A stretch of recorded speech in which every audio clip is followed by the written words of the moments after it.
Plants are vital to us. They provide building materials, habitats, fuel, oxygen and of course food. For this resource to continue and to develop, flowers, the reproductive organs of plants, are key. Flowers produce gametes, the sex cells of plants. These are pollen, the male gamete that gives us hay fever, and ovules, the female gamete, which turn into seeds once fused with pollen from another plant of the same species. Parts of a flower. A brief look at a flower will show you petals and also the reproductive organs. There are other parts as well which aren't so apparent in this picture, but we need to break these down so you can see a little bit more detail of what's going on here with the reproductive organs, and so we can understand a bit better why plants are the shape and colour and structure that they are. So here is our daffodil, and I have dissected it. So we'll go through all the parts bit by bit. If a flower has petals, they're designed to show it off and to advertise to insects where the flower is, and they also give a nice landing pad for insects to land on when they actually get there, have a little bit of a rest. Insects want to go to a flower because they're actually interested in what these nectaries produce, and that is nectar, and the nectar is at the bottom of the base of the flower. This is sticky, sweet stuff that gives the insects lots of energy. The sepal that's here is what was, when the flower was developing, a protective coat before it actually comes into bloom. Next we have to look at the male parts and the female parts. The male parts are all called the stamen. That's quite easy to remember it's male because it's stamen, and men are male. It's quite simple. There's a filament, and that's just a long, thin thing. Now there's a filament there. There's another filament there.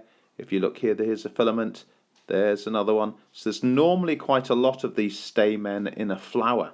At the end of a stamen, right at the very end, it's not very easy to see in this photograph. Probably easier to see here. It's moving up this little bit here. Is an anther. And anthers are the part of a plant that make pollen. And that is vital. Pollen made in the anthers, and that's the male gamete. The female part of the flower is called the carpel, and the carpel is made of 4 parts: the stigma, the style, the ovary, and the ovule. Here we got the stigma just here. It's right at the top of something that kind of looks like a filament, but that's called the style. Think about Latin for a pen, it's stylus. So that's how I remember it, because a pen is a long, thin thing, and the style is long and thin as well. So the stigma, right at the very end of the style.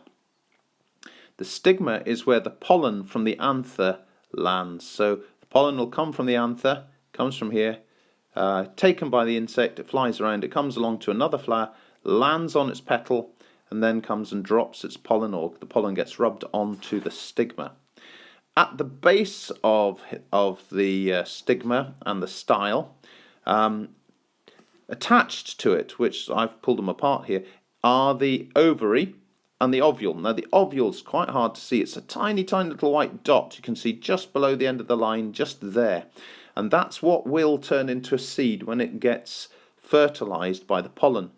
Now there are lots of ovules normally, and if you open up a flower at the bottom, you'll find a little sort of container at the bottom, bulging bit. That is the ovary, and inside the ovary will be lots of ovules. Each ovule can turn into a seed. So the ovary is the part of the flower which contains the ovules which turn into seeds. Here are 7 other examples of flowering plants that are pollinated by insects. I know they're pollinated by insects because they're really bright and they're showing themselves off. If you look carefully at all of them but one, you can see the stamen and the carpels that are there. This one here, this is an amaryllis, this one, you can see here the slightly browny anthers, and they're on the end of filaments. And this bit sticking out here, here's the stigma on the end of a style sticking out here. You can see here, here's the stigma, there's the style, an anther and filaments. Here we go, anthers, those orangey ones, and they're on filaments, stigma, style. This one here, they're very, very small on this geranium. And if you look at the others, these ones here, this tulip, these are the stamen just around here, and there's a big fat carpel in the middle. Bit harder to see them on this flower because bits and pieces of it are all hidden. But this part just here, that's the carpel. This flower here is a wisteria, and it's covered in blue blossoms, individual flowers all over it. It smells really nice and quite strong, so that shows us that it is an insect pollinated flower, because not only is it very bright, but it smells nice. If you look very carefully at flowers like this, there is a part that looks like two hands in prayer near the bottom. What happens here is within those hands are the stamen and carpels, and they're protected by two petals that are very specialized. A bee or an insect will come along, it will land, it needs to be just the right weight, and it pushes those two prayer-like petals apart and exposes the stamen and the carpels, which then rub on the tummy of the insect that's pollinated it. That means pollen gets stuck onto the insect. The insect then flies off, it lands on another one, it presses down the petals that are protecting the stamen and the carpel and pollinates the flower, transferring the pollen. I liken insect flowering plants to McDonald's. When you're driving around towns, one of the first things that you notice about McDonald's is the big M.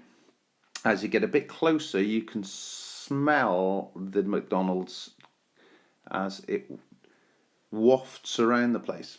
So you get a little bit closer to that, and then there is food to eat.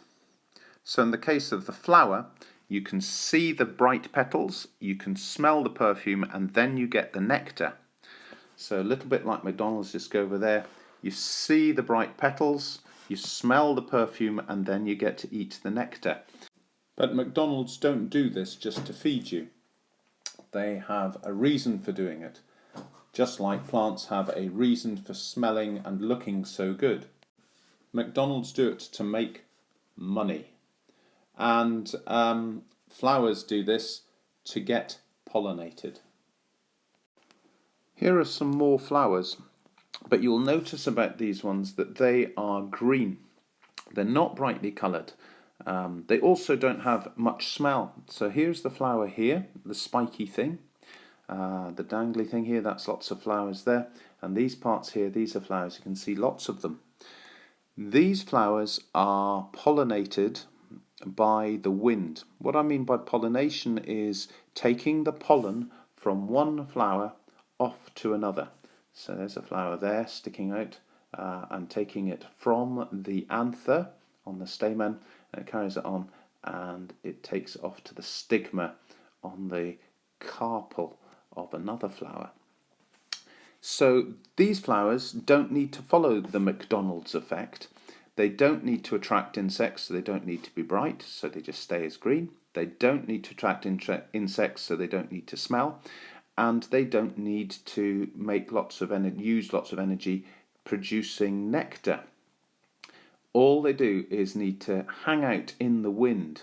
If I look carefully at this bit here, I can see masses of anthers here sticking out on their filaments.